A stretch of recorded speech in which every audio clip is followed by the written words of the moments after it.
साकारा हो और जीवन सुखी हमारा हो। व्यक्ति जब यज्ञमयी बन जाता है, यज्ञ के मार्ग पर चल पड़ता है, त्याग के मार्ग पर जब चल पड़ता है, तो फिर कितना ही बड़ा त्याग उसे क्यों ना करना पड़ जाए, फिर व्यक्ति त्याग करके भी सुख की अनुभूति करता है। त्याग करके भी उस व्यक्ति के जीवन में शांति अनुभव होती है। और इसका उदाहरण यदि देखना हो, इस यज्ञ का उदाहरण यदि देखना हो, तो मर्यादा पुरुषोत्तम श्री राम जी के जीवन को देखना। इसकी थोड़ी सी आवाज बढ़ा दो भैया, थोड़ी सी बढ़ा दो इसकी। मर्यादा पुरुषोत्तम श्री राम जी के जीवन को देखना।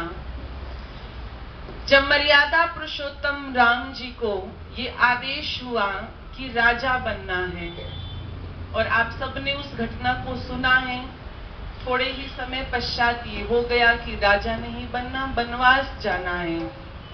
और मंथरा ने जाकर के कैकेयी के कानों में वो बात भरी, वो बात फूकी कि जिस कैकेयी का वर्णन, जिस कैकेयी को ऋषि दयानंद जी महाराज ने सत्यार्थ प्रकाश के अंदर भी कोट किया कि कैकेयी जैसी विदुषी नारियां होनी चाहिए, उसी कैकेयी के मन पर वो छाप मंथरा ने छोड़ी, वो कान मंथरा ने भरे कि उस कैकेयी ने ही, जो राम कैकेयी को अपने बेटे भरत से भी ज्यादा प्यारा लगता था, उसी राम को अपने 2 वरों में वन में भेजने के लिए ये वर मांग लिया। और ये मत सोचना कि ये उसी समय मंथरा थी, उस समय तो एक ही थी, आज तो घर घर में है, आज तो घर घर में मंथरा है। तो इनसे बच के रहना चाहिए, ये घरों को तोड़ने का ही काम करती हैं। मैं अभी एक कार्यक्रम में थी, तो उनकी जो बहू है वो टीचिंग करती है, गवर्नमेंट जॉब में है, और उनकी जो पोस्ट थी वो दिल्ली में थी, और उनके 2 बच्चे ट्विंस पैदा हुए। तो वो पति पत्नी तो चले जाते हैं, तो पीछे से बच्चों को कौन संभाले, तो वो बच्चे अपने दादा दादी के पास में गोहाना एक जगह है हरियाणा में, वहां रहते हैं, उनके दादा दादी उनको पालते हैं। तो उनकी जो पड़ोस की महिलाएं हैं वो आकर के सारा दिन उनके यही कान भरती रहती है कि देख, तूने पहले अपने बच्चों को पाला, अब ये तेरे जुड़वा पोता पोती हो गए, अब तू इनको पालनी है, तू सुख कब देखेगी। वो बहू तो दिल्ली में बैठ करके ऐश कर रही है, तू वहीं पर क्यों नहीं छोड़ देती, 2 नहीं तो कम से कम 1 तो छोड़ दे, उसे भी तो पता लगे बच्चे पलते कैसे हैं। ये कौन है? ये वही मंथरा है, ये मंथरा है। भले उनका नाम मंथरा ना हो, लेकिन काम तो उनकी वही मंथरा वाले ही है। इसलिए इनसे बच के रहना चाहिए, क्योंकि कहते हैं सीख तो पत्थर के अंदर भी दरार पैदा कर देती है, और देखो दरार पैदा कर दी।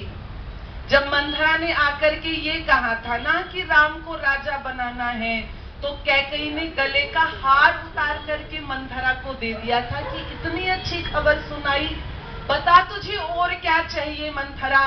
और बार बार मंथरा प्रयास कर रही है और कह रही है आपने शायद ध्यान से नहीं सुना, मैं ये नहीं कह रही कि भरत को राजा बनाया जा रहा है, मैं तो ये कह रही हूँ कि कौशल्या के बेटे राम को राजा बनाया जा रहा है। माता कहती है मैंने सुन लिया, लेकिन प्रयास किया, और जब अंत में ये कहा ना, मुझे तो क्या फर्क पड़ता है, यदि मन में कोई पाप नहीं था, तो जो भरत और शत्रुघ्न अपने ननिहाल गए हुए हैं, उनको सूचना क्यों नहीं दी, उनको क्यों नहीं बुलाया गया, उनकी उपस्थिति में भी तो राम को राजा बनाया जा सकता था, ये घोषणा की जा सकती थी। मुझे तो क्या फर्क पड़ता है, मैं तो तेरे राज में भी दासी हूँ, मैं तो राम के राज में भी दासी ही रहूंगी, भरत के राज में भी दासी ही रहूंगी, लेकिन तू अपना सोच, तेरा क्या होगा। बस यही बात कैकेयी के दिमाग पर जाकर के ऐसी लगी, और अंत में समाधान भी मंथरा से ही पूछ रही है, तो मंथरा अब तू बता मैं क्या करूं। एक दासी से पूछ रही है, तू ही बता मैं क्या करूं। और मंथरा कहती है बस अपने 2 वचन याद कर ले जो महाराज दशरथ ने दिए थे जब तुमने उनके प्राण बचाए थे, बस मांग ले। पहले वर में राम को वनवास भेज दे और दूसरे वर में भरत के लिए राजगद्दी मांग ले। कैकेयी कहती है राम को वन भेजना क्या जरूरी है, भरत के लिए राजगद्दी मांग लेते हैं। मंथरा कहती है क्या तू अपने बेटे भरत को नहीं जानती? यदि राम अयोध्या में रहेंगे तो भरत कभी राजगद्दी पर बैठेगा ही नहीं, कभी नहीं बैठेगा। इसलिए राम को तो दूर भेजना बहुत ज्यादा आवश्यक है। और कोप भवन की तरफ चल पड़ती है। और जब वो गहने पहन करके, सुंदर साड़ी पहन करके जाती है तो मंथरा कहती है इतनी अच्छी स्थिति में जाएगी तो दशरथ तेरी बात मानेंगे, ये जेवर उतार। और इस सुंदर साड़ी को उतार करके फटी साड़ी पहन, निराशा के भाव चेहरे पर लेकर के आज जैसे मंथरा कहती चली गई, कहती वैसे ही करती चली गई। कोप भवन के अंदर पहुंची और इस स्थिति में जब दशरथ ने देखा तो कहा देवी क्या हुआ है? यदि शरीर में कोई कष्ट है तो मुझे बताओ, मैं वैद्य को बुलाऊं। किसी ने कुछ कहा है तो मुझे बताओ, मैं उसके प्राण तक हर लूं। तुम्हारी ये हालत करी किसने है? तब सारी घटना कैकेयी ने बताई और कहा 2 वर याद है? महाराज दशरथ कहते देवी 2 वर की बात करती हो, चाहे 10 मांग लो, बताओ तुम्हें क्या चाहिए? कहा कि पहले वर में मुझे भरत के लिए राजगद्दी चाहिए। महाराज दशरथ ने सोचा, फिर मन में भाव भरे राम मेरा बहुत आज्ञाकारी पुत्र है, भले ही घोषणा हो गई हो राम को राजा बनाना है, मैं कहूंगा तो राम मेरे आदेश को टालेगा नहीं। हाँ कह के भरत को राजा बना दिया जाएगा, बताओ तुम्हें और क्या चाहिए? और जब ये कहा कि दूसरे में राम को 14 वर्ष का वनवास चाहिए तो महाराज दशरथ ने कहा देवी क्या तुम्हें पता नहीं है उस राम में मेरे प्राण बसते हैं, प्राण बसते हैं उस राम में मेरे। यदि राम वन में चले गए तो तुम्हें विधवा का जीवन जीना पड़ेगा, ये दशरथ जीवित नहीं रह पाएगा। इस वर के बदले चाहे तू मेरे से कुछ भी मांग ले, बस राम को वन मत भेज, मैं तेरा एहसान मानूंगा।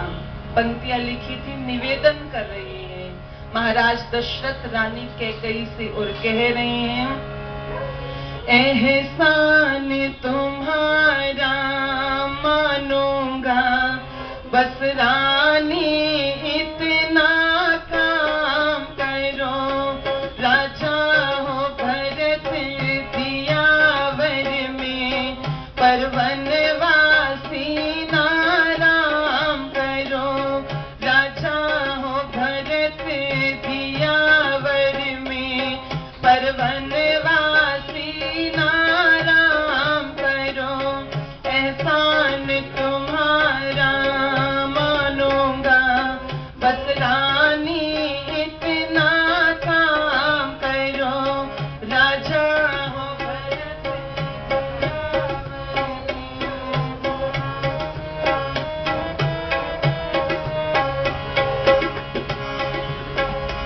इस वर के बदले दो ले लो ना, दखल तुम्हारी बात में दूं, सिर हाजिर है रघुवंशी का तू, मांग काट तेरे हाथ में दूं, इसलिए पुनः ये विनय करूं, कुल कुल दीपक नावाम करो, एहसान तुम्हारा मानूंगा, बस राम